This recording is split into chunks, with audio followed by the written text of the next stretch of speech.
Le 12 août, le monde célèbre la Journée internationale de la jeunesse, une journée qui met en lumière les aspirations, les initiatives et la contribution des jeunes dans la construction de nos sociétés. Cette année, les Nations Unies placent cette célébration sous le thème des contextes différents, des aspirations communes.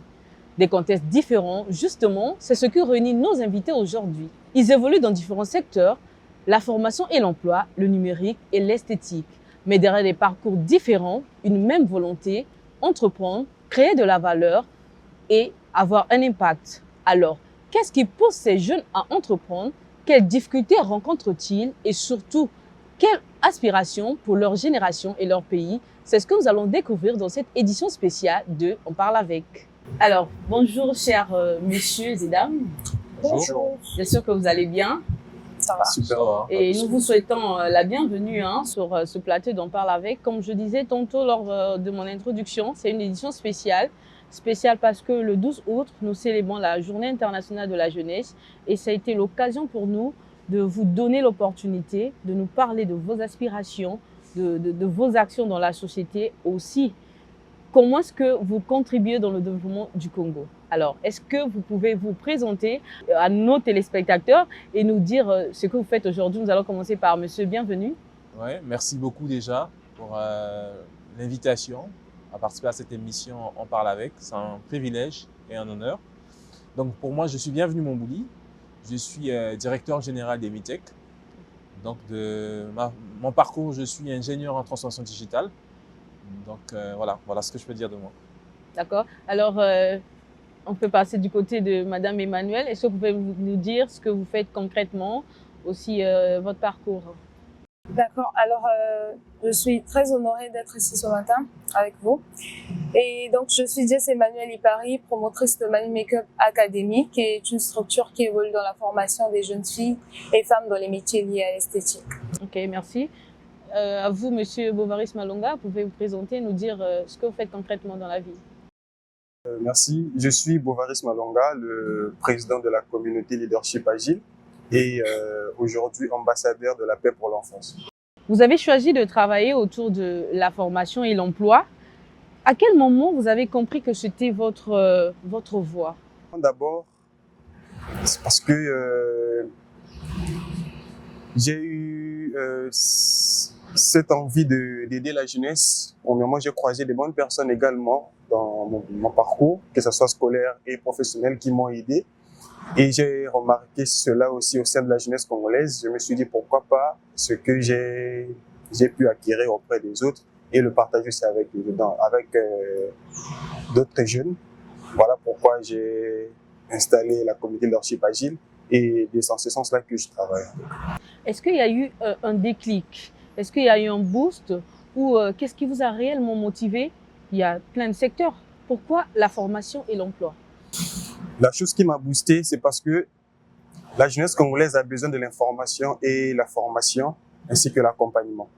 Ce qui tue la jeunesse congolaise, bon, je peux dire la jeunesse africaine, c'est parce qu'il n'y a pas la formation ni l'information. Voilà pourquoi j'ai pris cette initiative de mettre la structure en place et d'aider la jeunesse.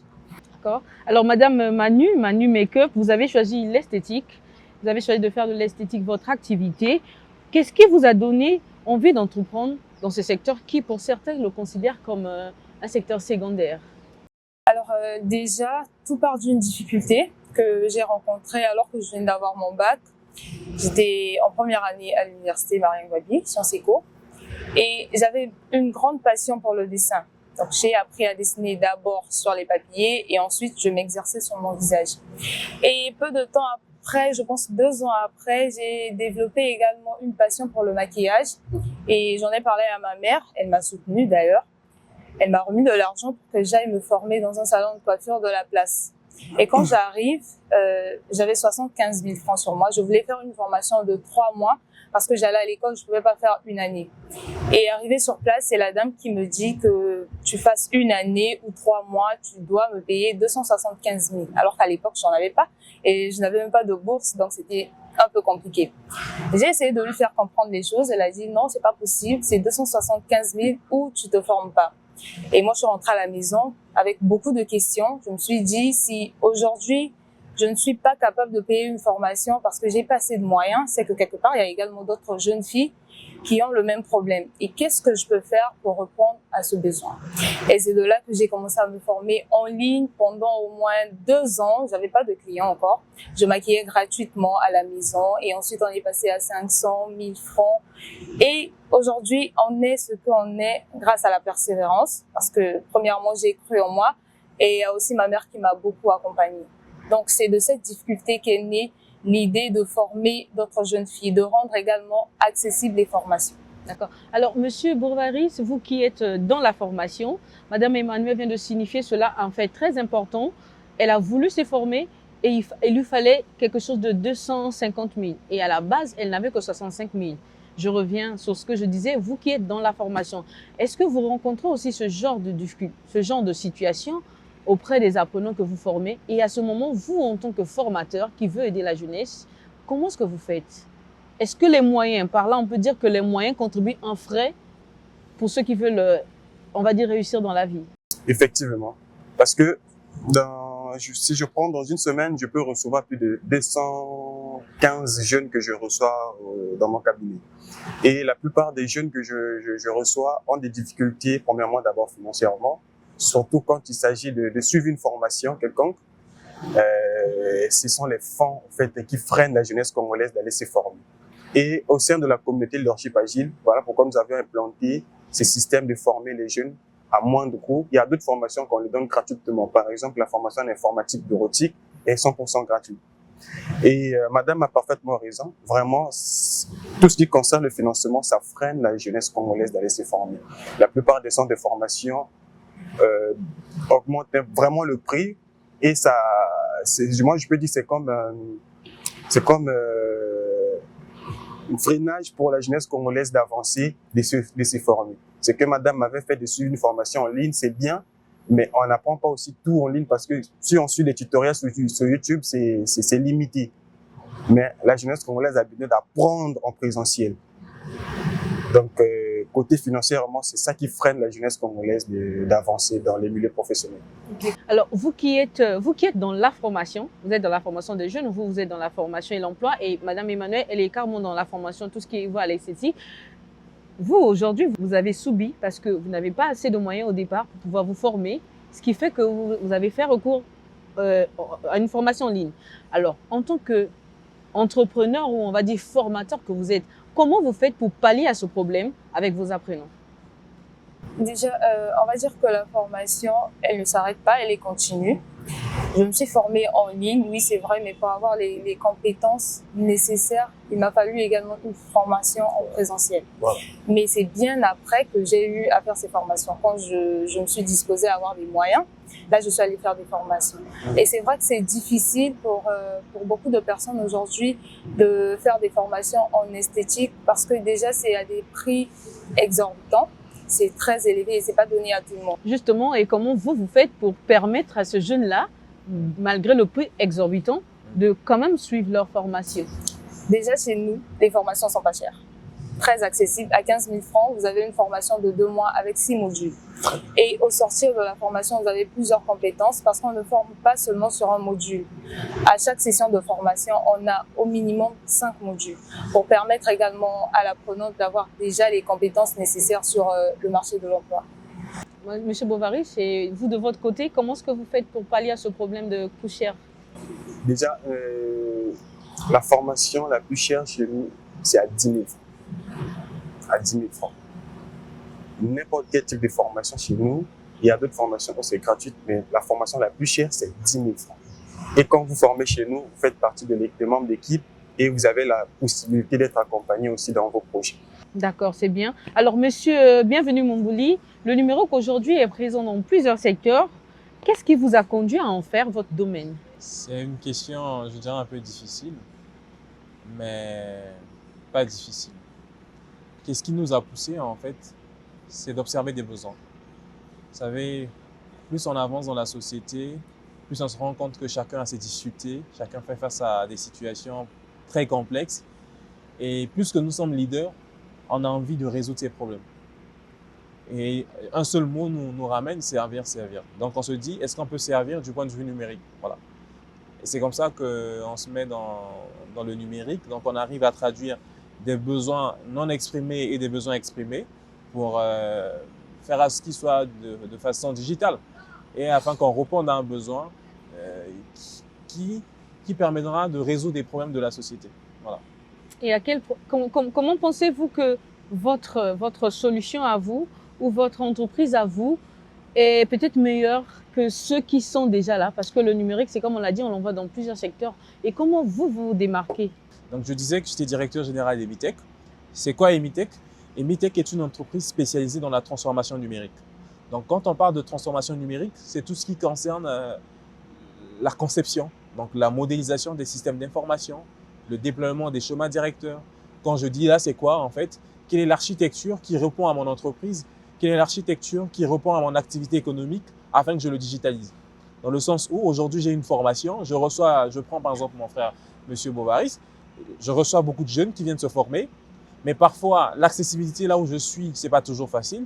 Qu'est-ce que je peux faire pour déployer une solution en ligne puisque tout le monde aujourd'hui devient presque connecté? Donc, un jeune peut pouvoir s'inscrire pour des formations en ligne. Et aujourd'hui, quand on parle d'une structure crédible, c'est une structure qui a au moins un site internet, une plateforme vitrine qui permet de renseigner sur l'entreprise ou encore l'activité. Donc, nous, on fait ça. C'est ça que j'appelle conception. Et quand on parle donc de la continuité, il y a le développement. Le développement, en fait, là, je vous parle de notre cœur métier. Conception, développement et sécurisation. Quand je parle de développement, en fait, c'est tout ce qui concerne le développement des applications mobiles. Aujourd'hui, on est dans l'économie numérique. Est-ce que Mark Zuckerberg est au Congo? Non. Hein? Est-ce que le promoteur on a un nouveau truc, la Gozem, il est au Congo? Non. Mais tout le monde utilise la technologie. Donc, il y a une économie digitale. Donc, le développement des applications mobiles que nous utilisons dans nos téléphones, le développement des applications web, donc des systèmes qui interagissent avec des gens et le développement de tout ce qui concerne la donnée. Parce que vous savez, aujourd'hui, plus on a l'information, plus on a le minéral. Quand je sais que madame la journaliste, elle aime la couleur bleue et elle fait 1m60, je sais quel type de tenue la proposer et je sais à quel moment l'approcher. Je sais que si je viens avec une taille XL, elle va succomber. Mais quand je viens avec une taille X, elle va chercher à voir, non, c'est pas ma taille, ben après, c'était pas au programme. Mais quand je viens avec quelque chose qui est très bien précis, vous voyez que la donnée, donc il faut l'interpréter, il faut la produire. C'est ça, en fait, quand nous parlons de développement. Et quand on parle de sécurisation, c'est tout ce qui fait à la technologie de cyberdéfense, cybersécurité. Vous voyez, aujourd'hui, on parle de la digitalisation, mais il faut qu'il y ait les mécanismes de sécurisation. Comment est-ce qu'on protège les gens face à la vulnérabilité qu'il y a sur le réseau? Tout le monde reçoit des liens sur Internet, sur Facebook, sur WhatsApp d'ailleurs, mais des gens cliquent sans savoir réellement quelle est la source. Et parfois, quand on clique, on est exposé à tout ce qui concerne les cyberattaques. Donc, voilà un peu notre entreprise. Nous sommes fournis. Oui, quel produit? Qu'est-ce que l'on fait concrètement? Aujourd'hui, je parlerai en fait d'une technologie que nous avons développée, qui je pense que d'ici fin août, qui est même déjà sur Google Play Store, mais il est en phase test, qui s'appelle Kadhafi. Pourquoi Kadhafi? Parce que ceux qui vendent des bouteilles de pétrole, de carburant dans les quartiers l'appellent Kadhafi. C'est un nom commun. Quand on est dans Brazzaville, il y a des tas d'embouteillages. Parfois, c'est causé à cause des stations. Des gens viennent pour vérifier est-ce qu'il y a du carburant. Des gens, parfois, ne savent pas où aller. Et aussi, un autre problème qu'on a constaté, je pense que ça vous est déjà arrivé. Vous faites la cuisine, bim, il n'y a plus de gaz. En plein 15 heures. Oui. Vous imaginez? Vous aussi, non? Vous faites comment? Vous prenez la brouette, un télé, Yakawa, prend le gaz, va acheter la bouteille, va acheter du gaz. Mais parfois, sous un soleil accablant, on expose l'enfant, on s'expose soi-même. Mais par contre, s'il y a aujourd'hui des technologies qui nous permettent d'acheter du gaz à distance, le recevoir chez nous, c'est un gain. En fait, voilà ce que nous faisons. Aujourd'hui, on a une application intitulée Kadhafi qui a été développée, qui est en cours de déploiement, qui permettra à un citoyen lambda depuis chez lui acheter du gaz et se faire ravitailler. Et dans les prochains jours, on aura aussi la possibilité de se faire livrer. Vous voyez, il y a des technologies comme ça.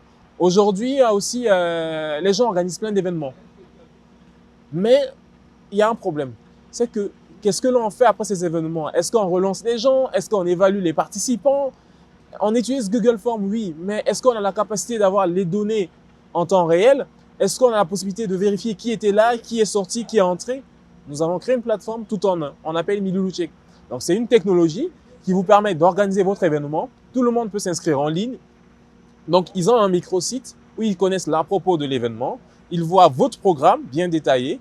Ils ont un système de rappel qu'il y a telle session qui passe à telle heure. Attention, venez participer. Ils ont tous la possibilité de recevoir des badges à distance.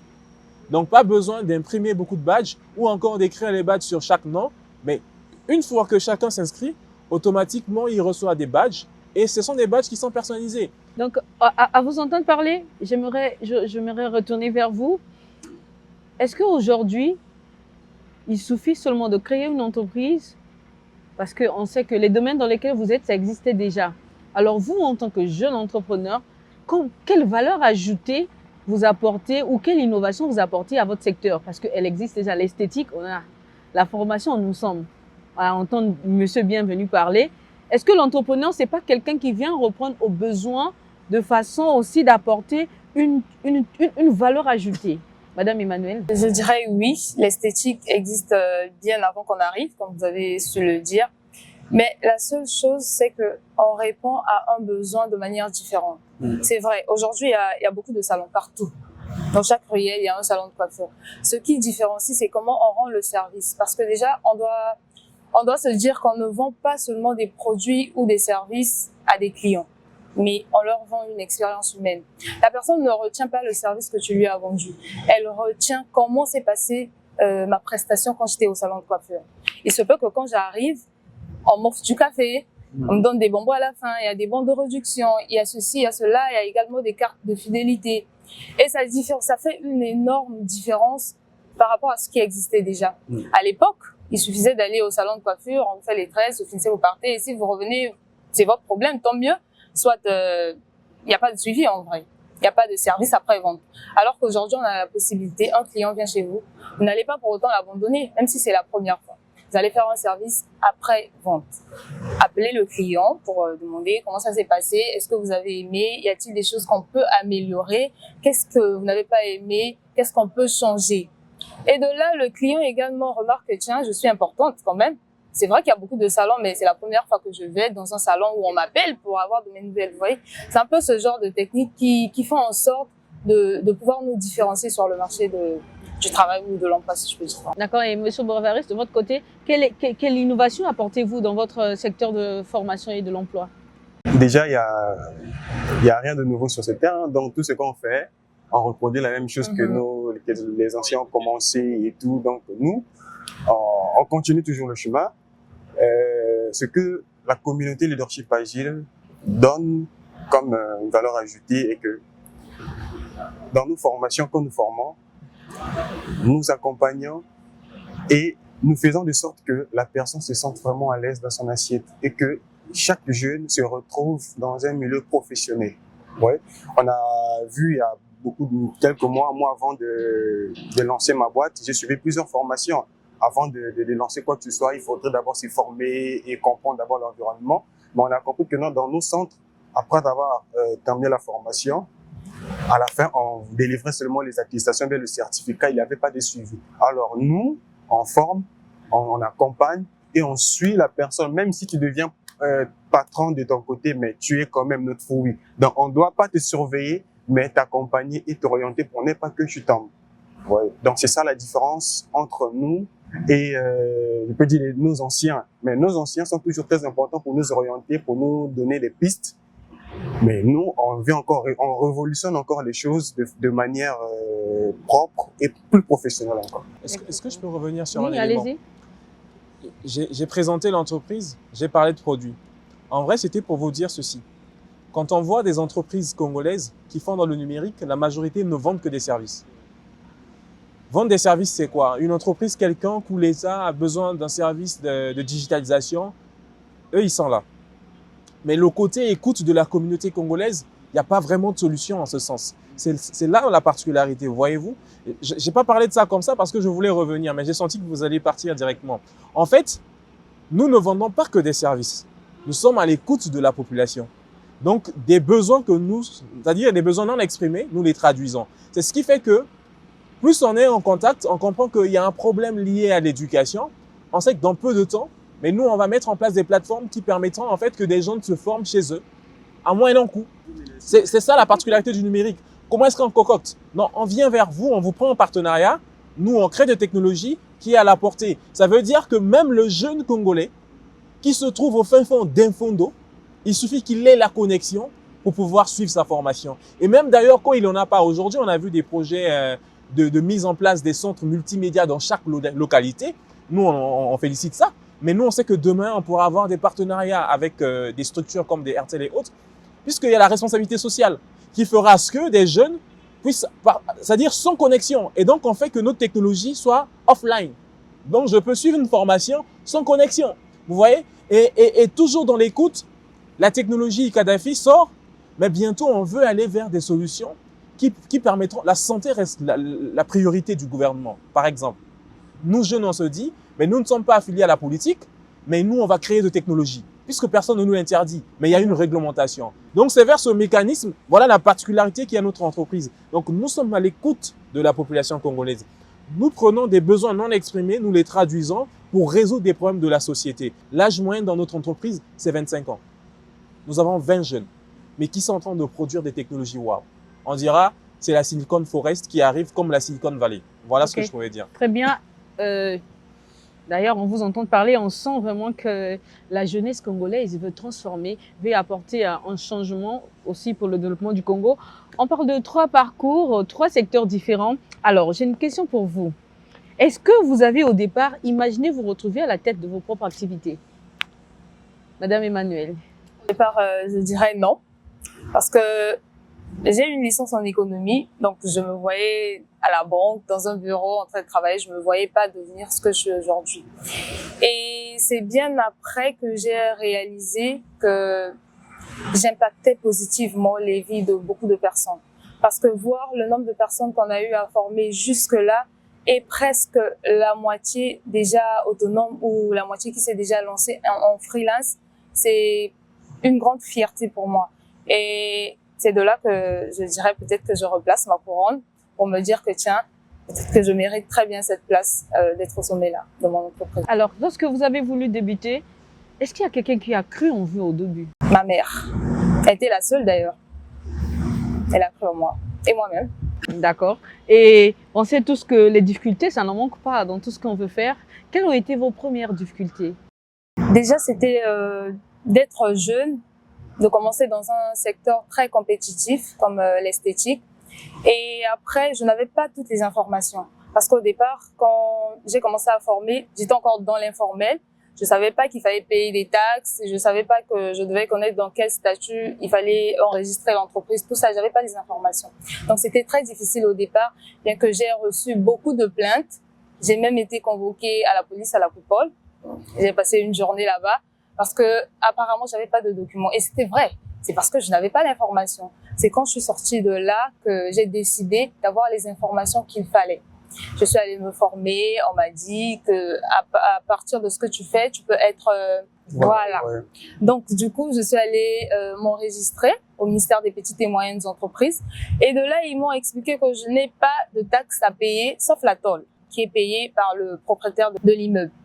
Et depuis là, je n'ai plus de difficultés. Donc la seule, c'était la désinformation, ne pas avoir les informations concrètes. Okay. Alors, est-ce qu'à un moment, vous vous êtes dit que je ne vais pas y arriver? Ça vous est arrivé? Bien sûr. Parce qu'au départ, je n'avais pas de local. J'ai commencé à la maison et ensuite, j'ai travaillé avec un frère qui évolue dans le numérique. Il avait un local à Mongali. Donc, on était en colocation. Il payait sa maison et je contribuais aussi à quelques charges parce que j'occupais également les locaux. Et c'était pas facile. Quand il fallait faire cours, s'il est déjà 14 heures, il faut libérer la salle parce que lui, il va faire son cours d'informatique ou je sais pas, de bureautique. Et je me retrouvais dehors avec mes apprenantes. On n'avait pas de solution, en fait. On se dit, OK, d'accord, on a fini à demain. C'est très difficile à l'époque.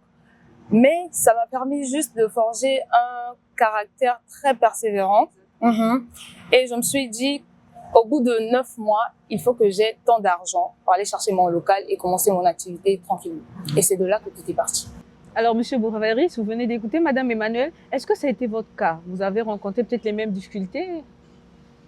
ça manque jamais dans la vie d'un entrepreneur ou bien d'un leader, ça ne peut jamais manquer. Au lancement de la communauté Leadership Agile depuis 2019, avant d'être enregistré également, je travaille avec 4 jeunes. Et quand vous travaillez avec les jeunes, il faut mettre des moyens en jeu, il faut déjà commencer à payer, même si eux ne travaillent pas, mais s'ils font partie de l'équipe, déjà, il faut les libérer à chaque instant. Et c'était très difficile pour moi et un bon matin, je me suis retrouvé seul. Et en 2023, Dieu merci, j'ai relancé les choses, l'activité, il y a eu des membres adhérents, mais il y avait quand même des critiques aussi. Un jeune, il va faire quoi? Est-ce qu'il est capable de faire ceci, cela, d'améliorer? Qu'est-ce qu'il veut faire? Il y avait vraiment des critiques. Il y avait même des dossiers qui ont été rejetés. Tu viens dans un bureau pour délivrer, que ce soit l'attestation de siège ou bien le récépissé, mais ça prenait du temps parce que un jeune comme ça, là, il va faire quoi? Et des dossiers, vraiment, on rejetait les dossiers. Mais quand même, j'ai avancé, j'ai pu quand même mettre de l'amour dans ce que je voulais faire. Et aujourd'hui, tout ça se passe très bien. Même si les difficultés, ça continue toujours. Jusqu'aujourd'hui, ça continue toujours. Mais nous sommes déjà préparés. On sait que non, telle chose, ça viendra dans tel moment. Un leader ou bien un entrepreneur ne peut jamais perdre espoir. On continue. Alors, Monsieur Moumboli, vous êtes vous aussi chef d'entreprise. Vous venez d'écouter les interventions des autres. Est-ce que ça a aussi été votre cas? Oui, c'est pareil. À la différence de Madame Jess, moi, au moins, j'étais sûr d'être entrepreneur. Je ne m'attendais pas à être quelque part. C'est ça la particularité. Vous savez, à l'âge de 12 ans, moi, je vendais l'eau glacée. Vous voyez le rond-point Jacques Opango, vers Mukondo, là? Moi, j'ai vendu ça. C'était des vacances, on te dit, il faut faire quelque chose pour t'acheter des sacs. J'avance, j'arrive à un niveau où, quand j'ai 18 ans, j'avais un cybercafé. Donc moi, j'ai vu mon père avec une imprimante. J'ai dit à mon père, mais tu fais quoi avec? Et moi, j'étais toujours animé. J'ai dit à mon père, non, donne-moi ce truc-là. J'ai pris ça, je commençais à faire des photocopies jusqu'à avoir un ordinateur. Et j'ai commencé à avoir, en fait, le goût de l'entrepreneuriat. Et chose bien, j'ai échoué à mon bac. Et c'était ça mon tremplin. Quand j'ai échoué au bac, pour moi, c'était inadmissible. Sachant que dans notre établissement, on renvoyait tous ceux qui étaient échoués. Et quand j'échoue, je dis, qu'est-ce que je fais désormais? Et c'est comme ça que je dis, bon, je refais le bac, j'obtiens le bac, je fais la statistique, je vais à l'étranger. Et quand j'arrive à l'étranger, je vis dans une communauté où le Camerounais, c'est un débrouillard, où on dit l'impossibilité n'existe pas. Et j'ai adopté ce comportement-là. Quand j'arrive, je me lance, je vendais les jeans et les sandales pour pouvoir survivre à l'étranger. Hein. Il faut vivre. Et ma première année à l'université, j'ai commencé à créer une start-up dans la maison. J'ai réuni 17 personnes, chose qu'on ne fait jamais. C'est cette passion-là qui m'animait. J'ai échoué brillamment après 2 ans. Parce qu'on n'arrivait pas à se comprendre, il y avait ceux qui... Mais j'ai repris encore. En 2023, j'ai repris avec une nouvelle et c'est celle-là qui est là. Oui, il y a des hauts et des bas. Oui, le 5, quand je sais que c'est le 28, on commence à venir me dire « Bonjour chef, bonjour ». Quand on me dit « Bonjour chef », on me rappelle que c'est la fin du mois. Il faut payer. Mais moi, je pense que le plus grand challenge dans tout ça, c'est ce que j'ai compris, c'est le leadership. J'ai su emmener tout le monde. J'ai d'abord compris le mot « servir », qui est pour moi le fondement du leadership. Une fois que j'ai compris ça, c'est que j'ai partagé une vision, j'ai engagé mes employés. Je ne prends pas mes employés comme des gens, non. Ce sont des personnes comme moi. Je communique avec eux. Quand il y a une situation, ils sont au courant. Quand il y a un retard, je leur dis. Et ça fait que ça devient une famille et on n'a plus ça. Mais ce sont des challenges comme ça où parfois, tu sais que tu n'as plus de prestations, mais tu te dis qu'est-ce que je fais? Tu rentres comme ça, je vous avoue, il y a un moment, il y a monsieur Stanislas Zézé de la Côte d'Ivoire qui était là. Je suis allé à Hilton pour participer à son activité, à la conférence. C'était à l'occasion de la dédicace du livre de monsieur Loïc Makosso. Je suis arrivé, je suis reparti, j'étais à fond. Ce jour-là, j'ai dormi au bureau. Mais j'ai encore eu un tremplin. Il a dit, à chaque fois que vous êtes confronté à quelque chose, c'est là que la meilleure réflexion commence. Dès que j'ai entendu la phrase, là, je suis reparti là où j'étais. J'ai dormi. Le soir, là, j'ai réfléchi stratégie jusqu'à sortir. Donc, ce sont des défis, ça ne manque pas, ça fait mal à la tête. Et parfois, on n'a pas envie d'aller loin, sans vous mentir. Alors, est-ce que être jeune aujourd'hui est un avantage ou un handicap lorsqu'on veut entreprendre? À vous entendre parler. Monsieur Moumoudi, vous avez la parole. Handicap, quelque part, oui. Parce qu'on ne fait pas conscience. Ok. Quand on arrive, vous voyez, à un moment donné, je commençais à vouloir aller à la salle de sport et commencer à beaucoup manger pour grossir. Parce que j'avais l'impression que plus on me voyait jeune, plus on croyait que... Mais c'est qui celui-là, en fait? Vous voyez? Mais j'étais obligé à un moment donné de commencer à prendre ma posture de responsable. Sortir de ce monde de start-up, parce que moi, quand vous venez là où je suis, j'ai toujours ma chemise pliée, hein. Je suis enfilé, je suis en mode relax. C'est pour favoriser la communication, en fait. Donc, oui, c'est un handicap, sans vous mentir. Mais après, il faut être résilient dans notre système. On est résilient, mais il y a aussi ces personnes-là qui vous donnent le temps. Il y en a, sans vous mentir. Parce qu'on a osé. Une fois que vous osez, vous essayez de briser ces stéréotypes, en fait. On vous écoute, on vous comprend. Et c'est ce qu'on a vécu, en fait. Vous savez, il y a l'ancien ministre, le nouveau ministre, par exemple, de la jeunesse, le chargé de la jeunesse, il était secrétaire exécutif. C'est parmi des personnes qui ont cru en nous, hein, qui nous ont laissé le temps de s'exprimer. Et après, c'est aussi comme un mentor. En fait, il nous disait, jeune, ne faut pas se dire que non, il faut oser. Et c'est comme ça que nous, on a pris des... Donc, je dirais, c'est quelque chose, c'est un handicap, mais aujourd'hui, moi, je ne vois plus comme handicap. Et avec la mentalité que j'ai aujourd'hui, je dis, peu importe qui tu es, quand je viens avec mon projet, quand je viens avec quelque chose dans ma tête, je suis comme un militaire. Il faut que j'atteigne l'objectif. Okay. Alors, monsieur Bovary Malonga, vous en dites quelque chose là-dessus? Bon, je soutiens le propos de mon frère. Hein. Il a tout dit. Il a parfaitement raison. Okay. Alors, qu'est-ce qui est le plus difficile pour vous? Avoir une idée ou la faire vivre? Monsieur Bovary. Pour moi, la jeunesse congolaise a toujours une idée, mais c'est de le mettre en place, en pratique. Vous voyez, la jeunesse congolaise hésite encore de se lancer dans tout ce qui est entrepreneuriat. Par exemple, son métier, en fait. Il a une idée, mais pour se lancer, il hésite encore. C'est ça, c'est l'hésitation là qui manque auprès de la jeunesse congolaise, en fait, qui freine encore l'avancement de la jeunesse congolaise. D'accord, et Madame Emmanuel, qu'est-ce que vous pouvez dire là-dessus? Moi, je dirais que tout le monde a une idée, tout le monde pense à quelque chose, mais ce qui fait la différence, c'est comment on matérialise cette idée. Déjà, très souvent, on attend la validation extérieure. On attend que des personnes viennent nous dire que vas-y, c'est une bonne idée, oui, tu peux le faire, vas-y, sans pour autant croire en nous. Mais le plus important, c'est d'abord ça, croire en soi avant de pouvoir extérioriser ce qu'on a en nous. Si nous, aujourd'hui, on croit en nous, je suis sûre qu'on peut dépasser les montagnes. Okay. Alors, est-ce que l'argent est réellement le principal obstacle? Parce que, pour revenir un peu à votre histoire, vous avez voulu vous former, mais il y avait un problème d'argent. Est-ce que l'argent est véritablement le problème obstacle lorsqu'on veut entreprendre? Oui et non. L'argent, c'est vrai, ça peut être un obstacle quand une personne n'arrive pas à se payer une formation. Non, parce que j'ai très souvent rencontré des cas où il y a des apprenants qui viennent avec leurs parents pour s'inscrire. On paye toute la formation, mais la personne ne vient pas à la formation. Donc, dans ce contexte, l'argent n'est pas un problème. C'est plutôt la volonté de la personne. Vous pouvez avoir les moyens, mais vous n'avez pas la volonté de poursuivre une formation. Vous n'avez pas la volonté de mettre en œuvre ce pourquoi vous vous êtes inscrit. Donc, je dirais oui et non. Tout dépend des contextes. D'accord, tout dépend du contexte. Monsieur Bovary, est-ce que vous adhérez à cette idée? J'adhère, parce que je vois également des jeunes, surtout les jeunes filles. Déjà chez moi, quand vous arrivez, il y a toujours il y a un cahier dont vous allez s'enregistrer et tout. Mais la fille arrive, elle s'enregistre. Après un moment, non monsieur, je suis malade et tout, parce que on peut pas te donner les médicaments comme ça, on ne connaît pas c'est quel type de maladie. On te libère. Mais quand vous partez, non, la fille change de trajectoire. Et au final, parfois, ce sont les parents qui vous contactent, mais la fille jusqu'à présent n'est pas encore rentrée. Donc c'est la volonté, comme madame vient de dire, c'est pas forcément le financement, mais c'est la volonté d'apprendre et de mettre en pratique.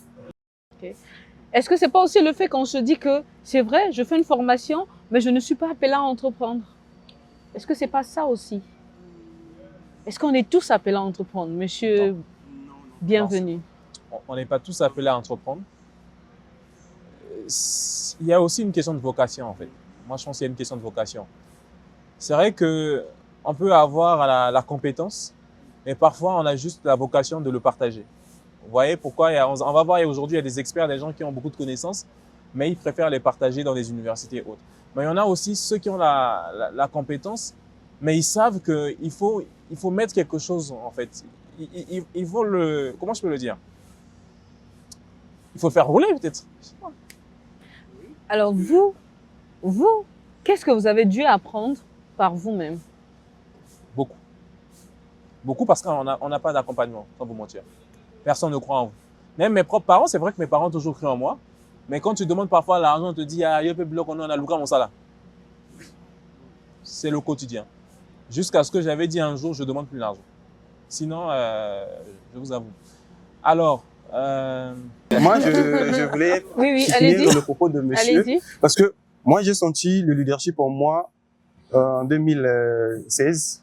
2016, j'étais en 5e. Je peux dire mon parcours scolaire, j'étais toujours chef de classe.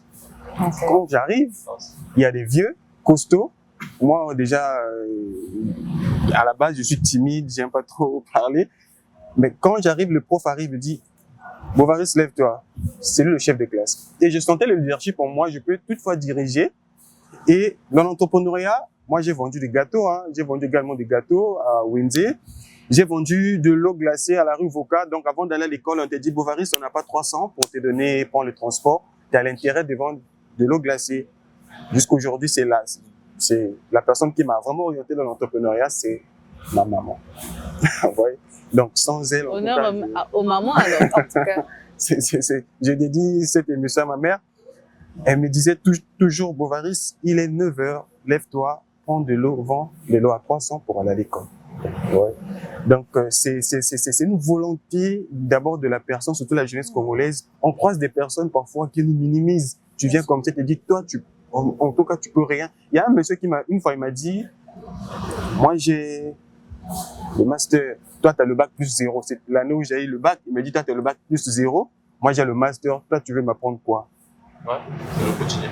Ouais. Maintenant, quand tu essaies de réfléchir, tu essaies de voir des réponses ou bien ces genres d'humiliation. Si tu n'as pas l'opérateur, tu vas abandonner. Ouais. Donc, tu dois être blindé. Donc, toutes ces circonstances, vraiment t'es préparé pour ne pas abandonner. Alors, Monsieur Bovary, est-ce que pour vous, la formation seule suffit pour réussir dans la vie, si on peut le dire comme ça? Je peux dire non aussi. Non, parce que on peut beau se former, mais au final, il n'y a rien de compte. Vous voyez? Mais la formation, c'est important. Vous voyez, il faut se former. C'est très capital. Parce que on peut pas aussi s'arrêter seulement dans nos diplômes, baccalauréat, BPC, tout ça. Mais il faut quand même rajouter des compétences. Actuellement, nous n'évoluons pas comme des Français, mais on évolue comme des Anglais. Les compétences payent maintenant. Et il faut quand même se former pour conserver bon, pas conserver, mais pour mettre ces compétences, des formations-là en pratique pour s'en sortir. Justement, vous êtes dans la compagnie. Oui, allez-y. Je voudrais ajouter quelque chose sur ce que Monsieur Bovary a eu à dire. La formation seule ne suffit pas. On peut avoir la formation qu'il faut, les compétences qu'il faut, mais tant qu'on passe pas à l'action, ça sert à rien. Même le célèbre peintre Pablo Picasso, il a dit l'action est la clé fondamentale du succès. On peut être formé à l'université d'Harvard ou peu importe, avoir les connaissances qu'il faut, mais tant qu'on n'ose pas, tant qu'on ne passe pas à l'action, tout ce qu'on a eu à apprendre, c'est mutuel vers zéro. Et je veux compléter quelque chose. C'est la même question que vous m'avez posée en fait. C'est vrai que j'étais plus inspiré. Je prends un cas. Tout ce qu'on nous apprend à l'école, c'est pas la même réalité. Ouais. J'ai jamais fait un stage moi. Parce que ce que j'ai fait en fait, c'était visiter un supermarché pendant 1 mois. C'était mon unique stage que j'ai fait de toute ma vie. J'ai demandé, là où j'étais au Cameroun, j'ai demandé à ce qu'on m'envoie faire un stage dans un supermarché. Tout le monde me voyait fou en fait. Mais moi, je voulais comprendre la gestion. Et aujourd'hui, quand je vois l'expérience de gestion de mon entreprise, c'est pas ce que j'ai appris à l'école. Déjà, à l'école, on m'apprenait comment coder, comment écrire l'algorithme, comment décomposer un problème. Mais c'est la société. C'est l'expérience que j'ai eue du point de vue social, la vie communautaire que j'ai en mon background. Comment gérer des gens, comment... Et puis aussi, il a dit quelque chose de vrai. Hein. Vous allez voir dans le parcours, parfois dans la maison, il y a un enfant qui est courageux, qui aime parfois parler. Parfois, il est toujours délégué. Et moi, j'ai toujours été délégué. Par mon parcours de lycée, j'ai été délégué. Quand je suis arrivé à l'université, j'étais délégué. le délégué à présent des étudiants. J'ai jamais même compris comment est-ce que j'ai organisé une fête de 15 août où j'ai invité l'ambassadeur. Donc, j'ai déplacé l'ambassade du Congo au Cameroun avec toute la diplomatie des conseillers et autres dans ma ville où j'étais. J'ai réuni tous les directeurs de la ville pour célébrer ce jour-là. J'ai jamais compris ça. Mais un jour, je suis resté calme. En fait, c'est quoi? Quand tu restes calme, tu fais les remixes, te dis, apparemment, c'était ma destinée. Apparemment, j'étais voué à faire ça. Voilà pourquoi j'ai parlé de question de vocation. Quand on fait, on retrace, on se retrouve. Donc, en fait, on concatène, on prend des éléments. Il y a des expériences en termes de livres. Moi, j'ai lu des livres où je ne m'attendais pas. Et je vous avoue que du point de vue éducation financière, ce sont des livres. On m'a jamais appris ça à l'école. Et il y a l'information et la société. Donc, plus on avance, plus on somme de plusieurs façons. Donc, c'est pas la formation de l'école. D'ailleurs, je pense qu'après cette expérience, je dois encore aller faire un MBA quelque part pour compléter mon diplôme d'ingénieur que j'ai 5 ans d'études. Mais on pense que, comme on a dit, elle a dit un truc, c'est l'amélioration continue. C'est à chaque fois, on ne peut pas s'arrêter. Des études ne finissent jamais. Sinon, on sera buté. Et quand on est buté, on réfléchit, on trouve. Parfois même, on sort, comme je l'ai posé la question, est-ce qu'il arrive qu'il crie? Moi, je sors, je crie dehors. J'arrive, je commence à bavarder mes codeurs. Je leur dis un peu des histoires, mais en fait, ils ne comprennent pas. Moi, je viens me défouler, me décharger. Je viens prendre chez eux, je leur consulte. Et après, quand je repars dans mon bureau, j'ai des éléments, je donne une orientation. D'accord. Nous sommes dans la formation, nous sommes dans les volets formation. Je me tourne vers vous, étant donné que vous deux, vous êtes dans la formation. Vous accompagnez les jeunes, justement. Qu'est-ce qui manque le plus à ces jeunes? Les compétences, les moyens ou la confiance en eux? Madame Emmanuelle. Je dirais déjà les moyens financiers, surtout. Parce que j'ai reçu récemment une dame, elle a fini sa formation de 3 mois. Et quand une personne finit la formation, on ne l'abandonne pas. On est derrière la personne, on l'accompagne. Qu'est-ce qu'elle veut faire après? Elle m'a dit qu'elle voulait ouvrir son propre salon de coiffure. Moi, je lui ai dit, d'accord, c'est bien, ouvrir un salon de coiffure, mais est-ce que tu as eu à faire une étude de marché? Elle me dit que non, je sais même pas ce que c'est. Je me suis mise à lui expliquer. Et de là, j'ai compris que toutes les difficultés ne sont pas seulement financières, mais c'est également au niveau de l'information. La personne peut avoir également l'argent, mais tant qu'elle n'a pas les idées claires, elle peut rien faire avec l'argent. La personne qui a les idées claires n'a pas l'argent, elle peut pas avancer également. Donc l'argent sera là le facteur premier d'abord pour qu'une personne aille de l'avant. Elle a les idées claires, elle sait ce qu'elle veut, mais n'a pas l'argent pour mettre en œuvre. D'accord. Avant qu'on ne puisse revenir sur Monsieur Bovaris, vous avez tous gardé la parole. L'esthétique est parfois considérée, comme je le disais tantôt en amont, comme un secteur secondaire. Est-ce que cette perception existe encore aujourd'hui? Ça existe encore, malheureusement. C'est un domaine assez développé aujourd'hui. On voit beaucoup de make-up artistes. C'est beaucoup plus le métier d'esthétique a plus d'importance à l'étranger qu'ici. Parce que beaucoup se disent que les personnes qui maquillent, les personnes qui coiffent sont des personnes qui n'ont pas fait de longues études. Alors que c'est faux. C'est des personnes qui ont étudié, qui ont des diplômes et qui décident de vivre de leur passion. C'est différent. C'est juste triste de constater comment les gens pensent aujourd'hui, en plein 21e siècle, avec toute la modernisation qu'il y a autour, de voir qu'il y a des gens qui minimisent encore ce secteur. Alors que c'est un secteur porteur d'avenir. Si aujourd'hui, les personnes décidaient de mettre en lumière ce métier encore un peu plus, de donner plus de valeur, l'esthétique, je vous jure qu'on pourrait atteindre le niveau qu'il y a au Nigeria. Parce que quand vous arrivez au Nigeria, un make-up artiste n'a rien à envier à un banquier, rien du tout. C'est juste qu'on n'est pas assez valorisé ici, pour l'instant. D'accord. Nous sommes toujours dans la formation. Bien sûr, je reviens sur vous, Monsieur Bovaris. Comme je disais tantôt, vous accompagnez des jeunes. Et dans ces jeunes-là, qu'est-ce qui manque en eux? Les compétences, les moyens ou la confiance? De ma part, je dirais premièrement d'abord c'est la confiance en soi, parce que vous allez remarquer, vous allez croiser parfois des jeunes qui viennent vers vous juste pour poser son problème, mais il n'a pas confiance en lui, que non, moi un jour je peux m'en sortir, moi un jour je peux faire ceci.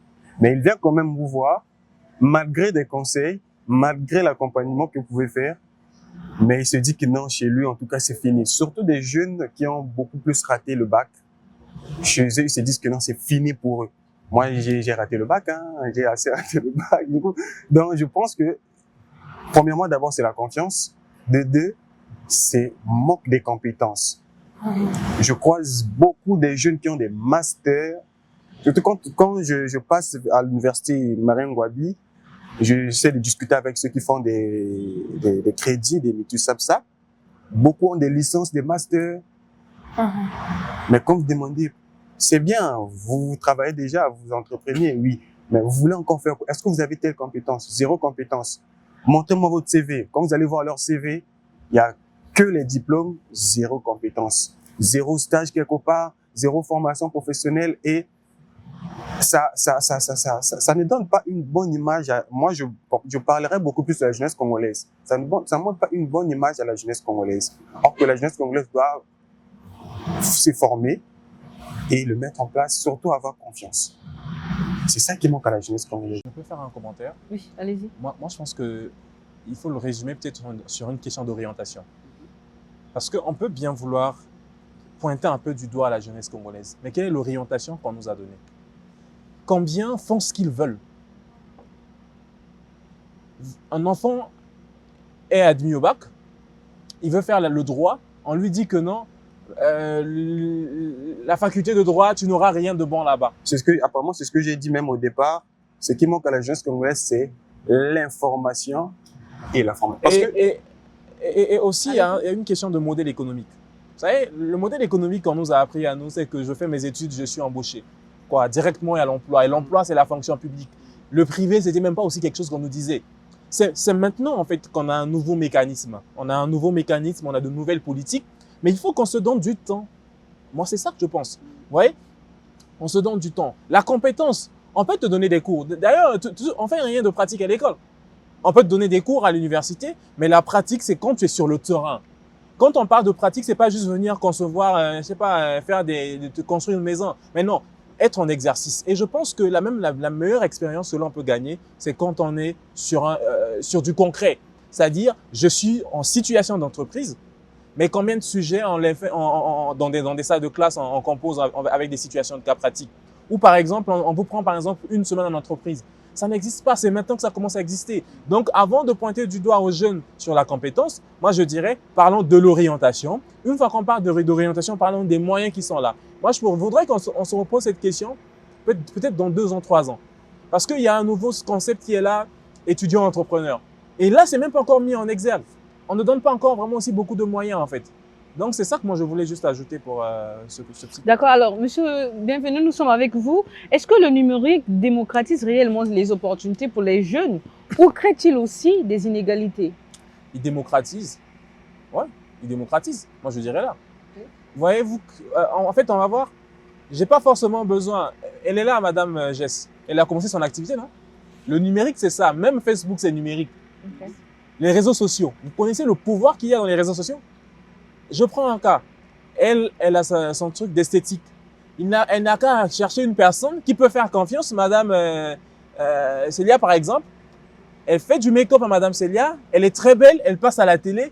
Qui a maquillé cette jeune dame? Elle, un jour, elle vient, retour sur expérience. J'ai eu à maquiller la journaliste telle sur tel plateau. Et elle fait, vous voyez, quand vous passez à la télé, elle fait aussi déjà, elle combine ça. Ça la vend en fait. Vous voyez, ça démocratise. Quand on utilise, je vous ai pris l'exemple de simple, Yango. Yango, c'est pas conçu par des Congolais, mais c'est ici qu'on utilise. Donc, le Congolais, les jeunes Congolais deviennent des freelancers. Il y en a nombreux qui deviennent des designers, qui font des maquettes graphiques, des visuels. Et parfois, c'est pas consommé par des Congolais. C'est parfois un Chinois, je sais pas, quelqu'un qui est en France ou aux États-Unis ou au Kenya, qui sollicite un service en ligne. En mode freelancer, un jeune postule, donc ça démocratise. Et maintenant, sur les inégalités, oui, mais moi, je veux pas qu'on fasse un focus sur ça. Moi, je veux juste, par contre, qu'on fasse un focus sur l'opportunité que ça nous apporte. Parce que des inégalités, il y en aura toujours. Okay. Voilà ce que je pouvais dire. Alors, quelqu'un a quelque chose à ajouter là-dessus? D'accord. Alors, vous évoluez dans 3 univers complètement différents. Pourtant, vous êtes réunis aujourd'hui autour d'un même thème. Des contextes différents, des aspirations communes. Selon vous, qu'est-ce que vous avez finalement en commun? Monsieur, bienvenue. Qu'est-ce qu'on a finalement en commun? Oui. Je pense que c'est cette envie d'impacter. Moi, je pense, pour moi, parce que madame, elle a créé son activité parce qu'elle veut répondre à un besoin. résoudre des problèmes de la société. Mon frère Bovary, c'est pareil. Moi, je pense que c'est la passion, c'est l'impact que l'on veut créer dans notre communauté, l'empreinte que l'on veut laisser. Moi, je pense que c'est ça. Et puis, moi, je suis transversal. Tout ce qu'eux, ils font là, moi, je suis là. Qu'est-ce qu'il peut faire sans moi? Quand je parle de sans moi, c'est le numérique. Qu'est-ce qu'il peut faire sans le numérique? Lui, il est déjà menacé. Donc, si après, ici, il cherche pas à avoir Monsieur Bienvenu, ben, il doit savoir que demain, s'il gagnait 10 000 francs à travers son activité, le numérique va casser. C'est ça, en fait. Elle doit comprendre qu'il faut qu'il voit Monsieur Bienvenu pour qu'ensemble, on définisse la stratégie digitale de son entreprise. Sinon, mais il y aura une jeune dame juste là, en face de Kinshasa, qui va créer aussi une entreprise d'esthétique. Et elle va vendre ses trucs en ligne. Le Congolais lambda, qui est madame, par exemple, qui je vais prendre, par exemple, une autorité quelconque ou une femme d'affaires, qui va apprécier, elle va partir là-bas, sachant qu'il y a cette même compétence chez nous. Vous voyez un peu? Donc, c'est ça que moi, je peux dire, en fait. Madame Emmanuelle? Alors moi, je dirais que c'est vrai qu'on vient d'horizons très différents. Chacun de nous a son parcours, des parcours très différents. Mais le seul point en commun, c'est la réussite. Parce que c'est vrai qu'on est là, chacun dans son coin, en train d'évoluer. C'est vrai, comme a dit Monsieur Bienvenu, on veut impacter. Qu'est-ce qui restera de nous quand on sera plus là, par exemple? Qu'est-ce qu'on aura fait qui aura servi au peuple, aux gens? Et donc, c'est l'envie d'impacter positivement, mais également la seule ambition de réussir. Monsieur Bovary, c'est à vous? Oui, moi déjà, comme Monsieur Bienvenu et Madame Jess vient de dire, nous ne sommes pas dans les mêmes domaines d'activité. Monsieur Bienvenu il est dans le numérique, Madame Jess tout ce qui est make-up, moi je suis dans tout ce qui est formation. Même tout autour de nous, on peut toutefois croiser également des banquiers, des entrepreneurs, mais le seul point commun, c'est d'impacter. D'impacter et surtout de réussir, de se stabiliser aussi financièrement. C'est ça le point commun qui peut nous réunir Alors, au-delà de vos entreprises, quel Congo souhaitez-vous construire? Souhaitez-vous contribuer à construire? Monsieur Bienvenu. Oui, quel Congo l'on veut? Un Congo développé, un Congo où, pour moi, je dirais,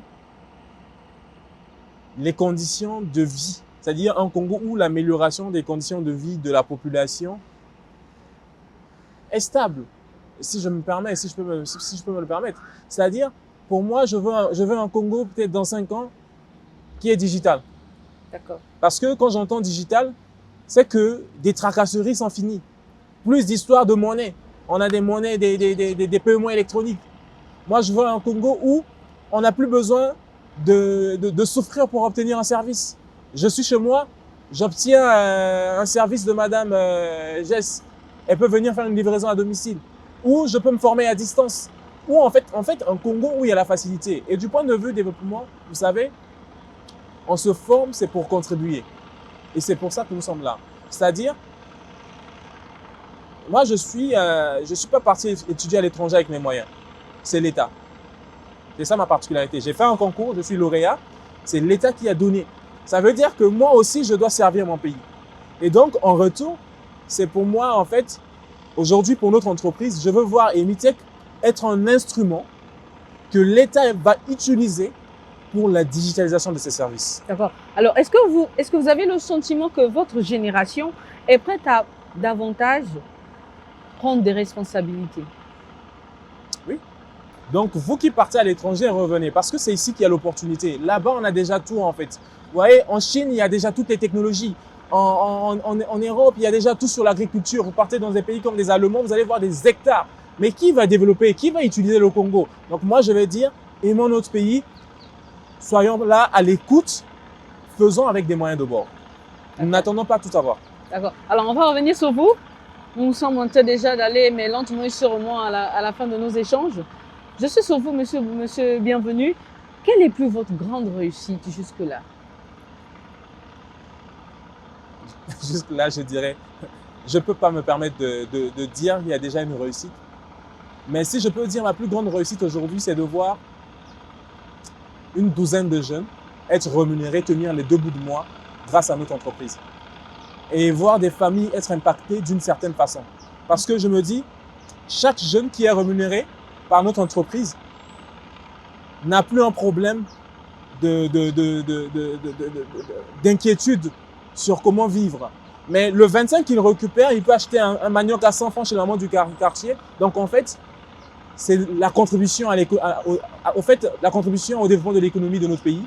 Et surtout, en fait, voir la quiétude et le calme dans la vie de chaque jeune que je vois quotidien autour de moi. Moi, c'est ça. D'accord. Alors, est-ce que vous avez des personnes qui vous inspirent?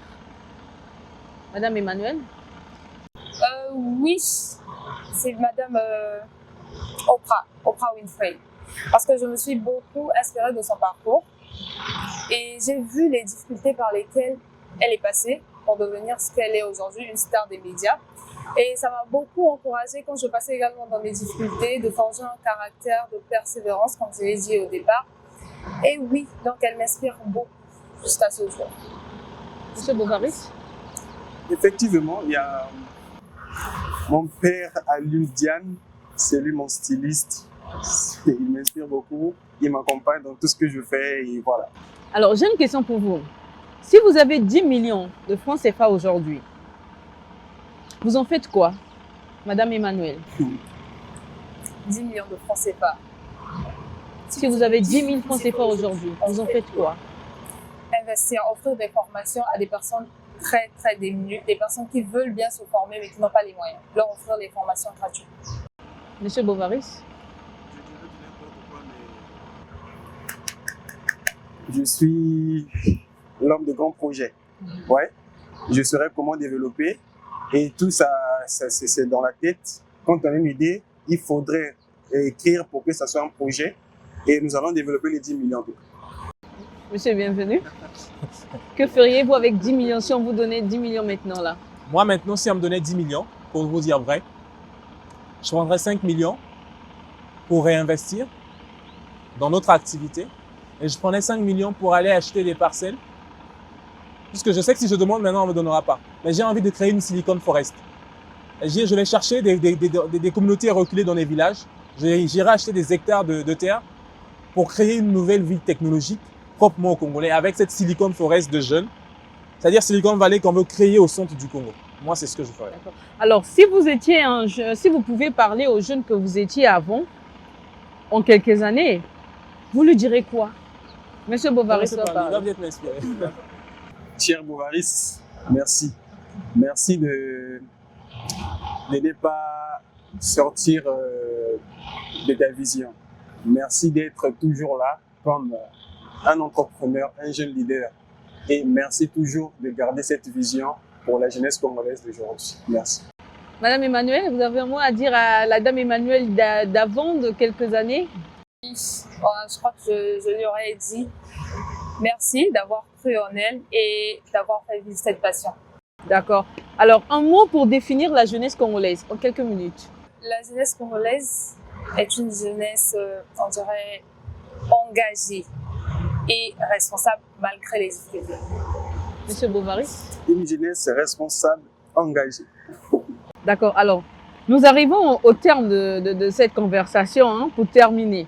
J'aimerais que chacun s'adresse directement aux jeunes Congolais qui nous regardent aujourd'hui, qui a une idée, un rêve, mais qui hésite encore à se lancer. Chers jeunes, je suis l'exemplaire à suivre. Donc, du coup, soyez toujours assidus dans vos projets. Surtout, ne vous désorientez pas. Formez-vous, suivez vos aînés et soyez disciplinés. Merci. Madame Emmanuelle. Alors, on est jeune, on est talentueux, on a du potentiel et oui, on peut aller au-delà de ce que nous imaginons. On peut faire mieux que ce que nous faisons déjà là.